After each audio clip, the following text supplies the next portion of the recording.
आगे लेखक कहता है कि यह भी ध्यान देने की बात है कि भारतीय संस्कृति का जब जब किसी विदेशी संस्कृति से मिलन हुआ तब तब हमारी संस्कृति में एक नई ताजगी आ गई।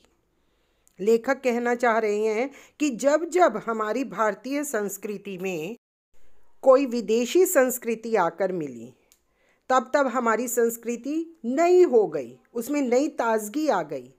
असल में भारतीय संस्कृति में बसंत ऋतु बड़े पैमाने पर 4 बार आया है। 4 बार बसंत ऋतु, क्योंकि कहा गया है कि ऋतुओं में बसंत ऋतु सबसे अच्छी होती है, जहाँ जब पूरी धरती पर फूल खिले होते हैं। तो भारतीय संस्कृति की जो बसंत ऋतु है वो भारतीय संस्कृति में 4 बार आई, और इन चारों मौक़ों पर हमारी फुलवारी में जो लहलहाट आई, जो फूल खिले, वे हमारी संस्कृति को आज भी ताज़ा बनाए हुए हैं। और वो जो 4 बार बसंत ऋतु हमारी संस्कृति में आई है, उससे हमारी संस्कृति में फूल खिल उठे, हमारी संस्कृति ताज़ा हो गई, व्यापक हो गई। और जो फूल खिले वो हमारी संस्कृति को आज भी ताज़ा बनाए हुए हैं, आज भी हमारी संस्कृति को ताज़ा बनाए हुए हैं, नई बनाई हुई है उन फूलों ने हमारी संस्कृति को। इन 4 अध्यायों में, इन 4 बसंत ऋतुओं में जब जब हमारी संस्कृति में परिवर्तन आए, उसमें कुछ नया जुड़ा, उन 4 अध्यायों में पहला अध्याय वह है, पहली बार जब हमारी संस्कृति में परिवर्तन आया। कब? जब आर्य इस देश में आए और द्रविड़ जाति से मिलकर उन्होंने उस संस्कृति की नींव डाली जिसे हम हिंदू अथवा भारतीय संस्कृति कहते हैं। हमारी जो संस्कृति थी उसका सबसे पहला अध्याय तब लिखा गया, पहली बसंत ऋतु तब आई जब आर्य हमारे देश में आए और उन्होंने द्रविड़ जाति के लोगों के साथ मिलकर भारतीय संस्कृति, हिंदू संस्कृति की नींव डाली, भारतीय संस्कृति को आरंभ किया। दूसरा अध्याय यह है। दूसरी बसंत ऋतु कब आई? दूसरा परिवर्तन भारतीय संस्कृति में कब आया?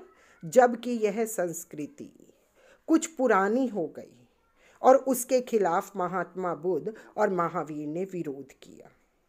जब यह संस्कृति कुछ पुरानी हो गई, उनके नियम कुछ ना मानने योग्य हो गए, तो महात्मा बुद्ध और महावीर ने इस संस्कृति का विरोध किया, जिसके फलस्वरूप बहुत सी रूढ़ियाँ दूर हुई। रूढ़ियाँ, पुरानी कुरीतियाँ, पुरानी प्रथाएं। और उस विरोध का क्या परिणाम हुआ जो महात्मा बुद्ध और महावीर ने किया?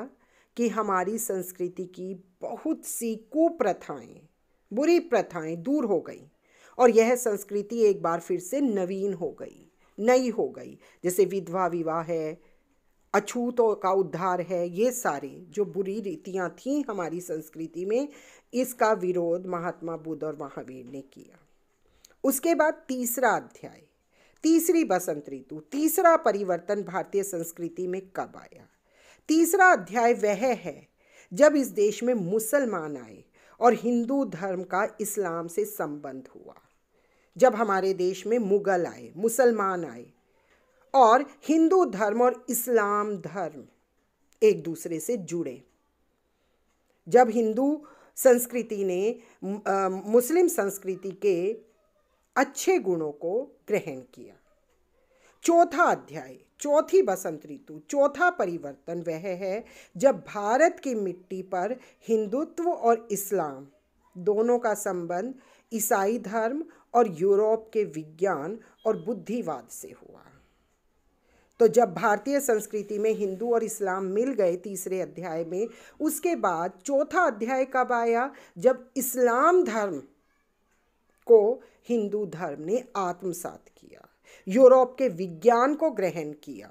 वो था चौथा युग। तो भारतीय संस्कृति में 4 परिवर्तन कब कब आए?